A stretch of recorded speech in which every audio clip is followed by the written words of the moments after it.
কালগুন্ডামি আজ গ্রেফতার। অন্ডাল থেকে গ্রেফতার করা হয়েছে মোহাম্মদ আফরোজকে। আরো একবার জানিয়ে রাখি, গতকাল আন্দোলনের নামে গুন্ডামি আর কালগুন্ডামি, আজ গ্রেফতার।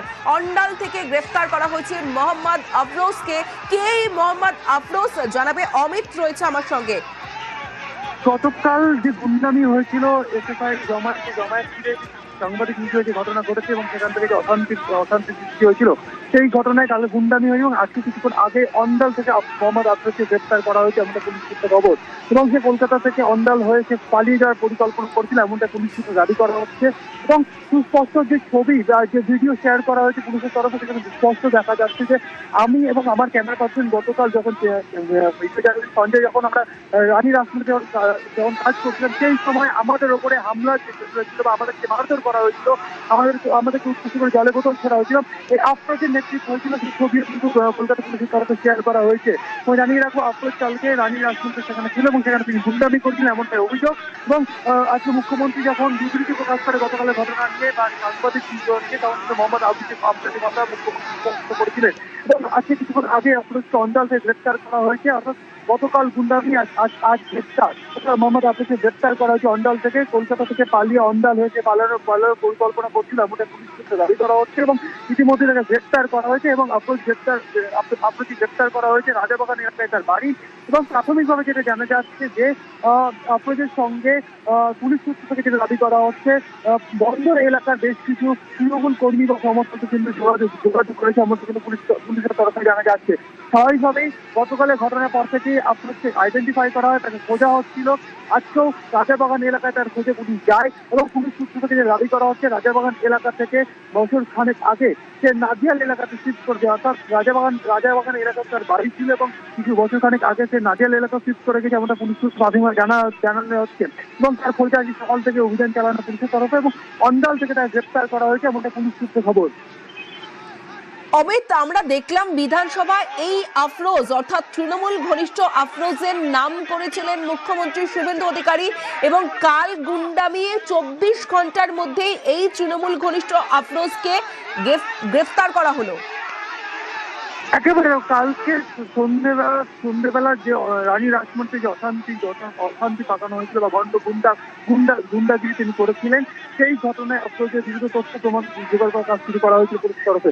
এবং গতকাল থেকে বলা হচ্ছিল পুলিশের তরফে যে বিভিন্ন ফুটেজ তারা ইতিমধ্যে সংগ্রহ করবে এবং সেখান থেকে আইডেন্টিফাই করা হচ্ছে। এবং আজকে মুখ্যমন্ত্রী স্পষ্ট করে দিয়েছিলেন যে সাংবাদিক নির্যাতনের ঘটনায় এবং গতকাল মিছিলের ভেতর থেকে যে অশান্তি পাকানো হয়েছে পুলিশকে উদ্দেশ্য করে জুতো, জলের বোতল ছোড়া হয়, লাঠি ছোড়া হয়, সেই ঘটনার ভিডিও ফুটেজ থেকে বিভিন্ন জনকে আইডেন্টিফাই করা হয়। এবং মুখ্যমন্ত্রী আফরোজের কথা বলে মিছিলের অশান্তি তিনি পাঠিয়েছিলেন এবং আজকে দুপুরে আফরোজের নাম সামনে আসে এবং মুখ্যমন্ত্রী যখন দিচ্ছিলেন বিধানসভায়, সেই সময় আফরোজের কথা তিনি বলেন। এবং কিছুক্ষণ আগে আফরোজকে অন্ডাল থেকে গ্রেফতার করা হয়েছে। পুলিশ সূত্রকে দাবি করা হচ্ছে কলকাতা থেকে পালিয়ে যাওয়ার পরিকল্পনা করে এবং অন্ডাল থেকে পালিয়ে যাওয়ার পরিকল্পনা করছে, সেই জায়গা থেকে তাকে গ্রেফতার করা হয়েছে এবং প্রাথমিকভাবে পুলিশের তরফে কনফার্ম করা হয়েছে। এবং আফরোজকে গ্রেফতার করা হয়েছে এবং ইতিমধ্যে এখনো পর্যন্ত লালবাজারে এমন বেশ কয়েকজন আইডেন্টিফাই করে জিজ্ঞাসাবাদ করা হচ্ছে বলে পুলিশ সূত্রে জানা যাচ্ছে।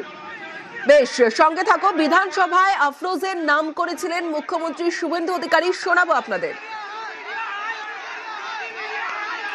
ইতিমধ্যে সাংবাদিক বন্ধুদের কাছ থেকে আমরা লিখিত অভিযোগ পেয়েছি। মোট 6টি মামলা রুজু করা হয়েছে। মোট 6 না 7টি মামলা, এন্টালি থানাতেও একটি মামলা হয়েছে। এবং এই মামলাগুলিতে এই বিধানসভা থেকে পাস হওয়া গুন্ডা দমন আইন যুক্ত করা হয়েছে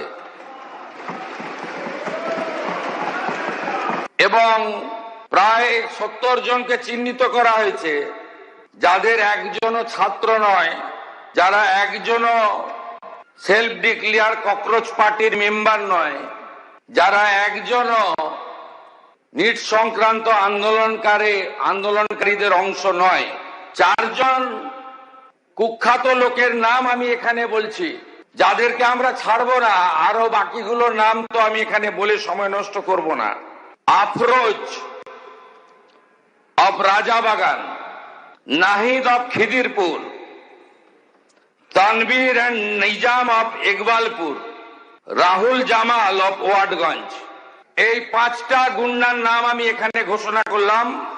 গুন্ডা দমন আইনে এমন ব্যবস্থা নেব যাতে একদিন নয় এই গুন্ডাদের 3 পুরুষ মনে রাখে।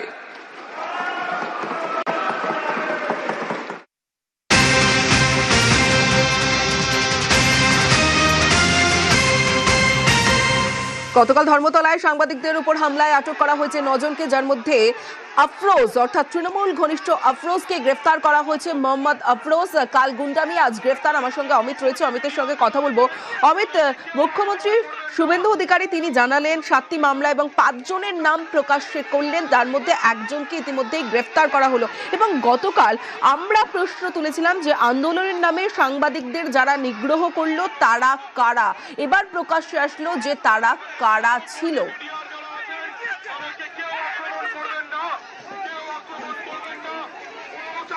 অমিতের সঙ্গে কথা বলবো। অমিত রয়েছে আমার সঙ্গে। অমিত, শুভেন্দু অধিকারী, মুখ্যমন্ত্রী শুভেন্দু অধিকারী তিনি 7টি মামলা করা হয়েছে ইতিমধ্যেই তিনি জানালেন, এবং তার সঙ্গে আরো একটা বিষয় যে তিনি 5 জনের নাম করলেন, যার মধ্যে মোহাম্মদ আফরোজকে ইতিমধ্যেই গ্রেফতার করা হয়েছে, আরো 9 জনকে আটক করা হয়েছে। এবং গতকাল আমরা প্রশ্ন তুলেছিলাম যে আন্দোলনের নামে সাংবাদিকদের যারা নিগ্রহ করলো তারা কারা। আজ প্রমাণ হলো যে আসলে আন্দোলনের নামে গুন্ডামি চলেছে। একেবারে দেখো, গতকাল আমরাই প্রশ্ন তুলেছিলাম যে যেখানে শান্তিপূর্ণ আন্দোলনের কথা বলা হয়েছিল, সেই আন্দোলন থেকে সাংবাদিকদের নিগ্রহ, সাংবাদিকদের মারধর করা, তাদেরকে হেনস্থা করা, এমনকি পুলিশকে লক্ষ্য করে লাঠি ছোড়া, জল ছোড়া, জুতো ছোড়া, ইট ছোড়ার মতো ঘটনা ঘটেছে।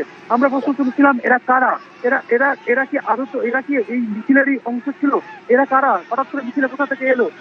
এসএফআই এর যারা রাজ্য স্তরে লিডার নেতা ছিলেন তাদের কাছেও আমরা প্রশ্নটা তুলেছিলাম। আজকে মুখ্যমন্ত্রী বিবৃতি দেওয়ার সময় তিনি স্পষ্টত জানিয়ে দিয়েছিলেন যে গুন্ডামি হয়েছে মিছিলের ভেতর থেকে, এবং আফরোজের নাম তিনি করেছিলেন আজকে সকালে বিধানসভায় বিবৃতি রাখার সময়। সেক্ষেত্রে আফরোজকে আইডেন্টিফাই করা হয়। আফরোজ বেশ কিছু ভিডিও তিনি আপলোড করেছেন সোশ্যাল মিডিয়াতে, সেই সমস্ত ফুটেজ, এবং একই সঙ্গে সেখানে যারা আন্দোলনরত যারা ছিলেন তারা বিভিন্ন ফুটেজ তারা আপলোড করেছিলেন সাংবাদিকদেরকে নিগ্রহ করা, আমাদেরকে উদ্দেশ্য করে কটূক্তি বিভিন্ন গালিগালাজ তারা যখন করছিলেন, সেই সময় আশেপাশে যারা ছিলেন তারা সেই সমস্ত ভিডিও তারা করছিলেন, এবং সেই ভিডিওগুলো কিন্তু তারা আপলোড করেছিলেন তাদের নিজেদের সোশ্যাল মিডিয়া পেজে। সেই সমস্ত ফুটেজকে একত্রিত করা, সেই সমস্ত ফুটেজকে এক্সামিন করা, সেখান থেকে আইডেন্টিফাই করা, এবং মারধরের ভিডিও, যে ভিডিও এখন প্রকাশ করা হয়েছে কলকাতা পুলিশের তরফে, সেখানে তুমি লক্ষ্য করো যে আমার সহকর্মী, আমার ক্যামেরা, ভিডিও জার্নালিস্ট যিনি ছিলেন সঞ্জয়, তাকে কিভাবে নিগ্রহ করা হচ্ছে, তাকে কিভাবে ধাক্কা দেওয়া হচ্ছে, তার ক্যামেরায় কিভাবে জল দেওয়া হচ্ছে, এই সমস্ত ফুটেজ কিন্তু প্রকাশ্যে আনা হয়েছে কলকাতা পুলিশের তরফে। কারণ সেই ফুটেজ থেকে আইডেন্টিফাই করা হয় আফরোজকে, এবং আফরোজকে ইতিমধ্যে গ্রেপ্তার করা হয়েছে। এছাড়া আরো 9 জনকে আইডেন্টিফাই করে তাদেরকে লালবাজারে ডেকে এনে তাকে জিজ্ঞাসাবাদ করছে কলকাতা পুলিশ। বেশ অমিত, অন্ডাল থেকে গ্রেফতার করা হয়েছে মোহাম্মদ আফরোজকে, এবং বিধানসভায় আফরোজের নাম করেছিলেন মুখ্যমন্ত্রী, এবং শুধু আফরোজ নয়, আফরোজ সহ আরো 5 জনের নাম করেছিলেন মুখ্যমন্ত্রী শুভেন্দু অধিকারী। এবং ধর্মতলায় সাংবাদিকদের উপর যে গুন্ডামি, সেই গুন্ডামিতে অ্যাকশন, সাংবাদিকদের উপর হামলায় আটক করা হয়েছে 9 জনকে, যাদের মধ্যে মোহাম্মদ আফরোজ, তৃণমূল ঘনিষ্ঠ আফরোজকে গ্রেফতার করা হয়েছে।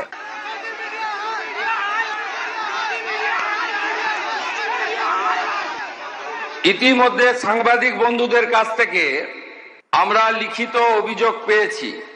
মোট 6টি মামলা রুজু করা হয়েছে, মোট 6 না 7টি মামলা, এন্টালি থানাতেও একটি মামলা হয়েছে, এবং এই মামলাগুলিতে এই বিধানসভা থেকে পাস হওয়া গুন্ডা দমন আইন যুক্ত করা হয়েছে, এবং প্রায় 70 জনকে চিহ্নিত করা হয়েছে, যাদের একজনও ছাত্র নয়, যারা একজনও সেলফ ডিক্লেয়ার ককরোচ পার্টির মেম্বার নয়, যারা একজনও নিট সংক্রান্ত আন্দোলনকারীদের অংশ নয়। 4 জন কুখ্যাত লোকের নাম আমি এখানে বলছি, যাদেরকে আমরা ছাড়বো না। আরো বাকিগুলোর নাম তো আমি এখানে বলে সময় নষ্ট করব না। Afroz of Rajabagan, Nahid of Khidirpur, Tanvir and Nizam of Iqbalpur, Rahul Jamal of Watgunge. এই 5টা গুন্ডার নাম আমি এখানে ঘোষণা করলাম। গুন্ডা দমন আইনে এমন ব্যবস্থা নেব যাতে একদিন নয় এই গুন্ডাদের 3 পুরুষ মনে রাখে।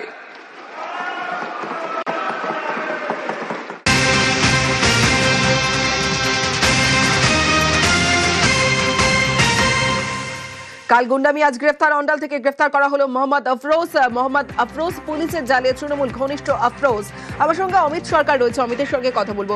অমিত, মুখ্যমন্ত্রী শুভেন্দু অধিকারী তিনি জানালেন যে 70 জনকে চিহ্নিত করা হয়েছে, আমরা দেখলাম 9 জনকে আটক করা হয়েছে এবং মোহাম্মদ আফরোজ সহ আরো যে 4 জনের নাম অর্থাৎ নাহিদ, তনবীর, রাহুল, জামাল, এরা কোথায়? এদের খোঁজে কি তল্লাশি ইতিমধ্যেই শুরু হয়েছে আমরা জানি, কিন্তু এই 9 জনের মধ্যে কি তারা রয়েছেন নাকি এই 9 জনকে যে 70 জনকে চিহ্নিত করা হয়েছে তার মধ্যে 9 জন আটক? দেখো, এখনো পর্যন্ত অফিসিয়াল যেটা লালবাজারের তরফে জানানো হচ্ছে যে তারা এই মুহূর্তে আফরোজকে গ্রেফতার করেছেন এবং এর বাইরে আরো 9 জনকে তারা আইডেন্টিফাই করে তাদেরকে ডিটেইন করেছে বা আটক করে জিজ্ঞাসাবাদ করছে। এবং আজকে সকালে মুখ্যমন্ত্রী বিবৃতি দেওয়ার সময় আফরোজ সহ আরো 4 জনের নাম তিনি বলেছিলেন। সেক্ষেত্রে সাদিফের নাম ছিল, তনবীরের নাম ছিল, জামালের নাম ছিল।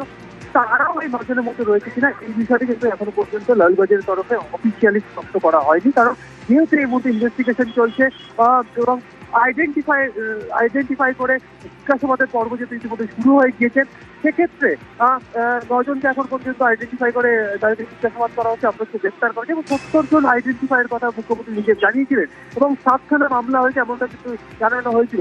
সেক্ষেত্রে এই 9 জন তারা বা এই 9 জনের মধ্যে বাকি 4 জন রয়েছে কিনা এই বিষয়টি এখনো স্পষ্ট না করা হলেও লালবাজার তরফে, কিন্তু লালবাজার তরফে স্পষ্ট যেটা জানানো হচ্ছে যে ভিডিও ফুটেজ দেখে আইডেন্টিফাই করা হয়েছে, তাদেরকে ডিটেইন করা হয়েছে, তাদেরকে জিজ্ঞাসাবাদ করা হচ্ছে। কারণ গতকাল এরা গুন্ডামি করেছে স্পষ্টত যেভাবে সাংবাদিক বা আমরা যারা বা আমাদের অন্যান্য মিডিয়া হাউসের যারা সহকর্মী তারা গতকাল যেভাবে কাজ করার সময় তাদেরকে যেভাবে নিগ্রহ করা হয়েছে, ঘিরে ধরে হেনস্থা করা হয়েছে, মারধর করা হয়েছে, ফেলে দেওয়া হয়েছে, তাদেরকে যে সমস্ত অভিযুক্তরা তারা গুন্ডামি করেছে এবং তাদেরকে আইডেন্টিফাই করা হয়েছে, তাদেরকে ডিটেইন করা হয়েছে, তাদেরকে জিজ্ঞাসাবাদ করা হয়েছে এবং আফরোজ তাকে গ্রেফতার করা হয়েছে অন্ডাল থেকে। সেই ছবি প্রকাশ করা হয়েছে কলকাতা পুলিশ, সেই ছবি থেকে স্পষ্ট কিভাবে সে আমাদেরকে নিগ্রহ করেছিল। বেশ।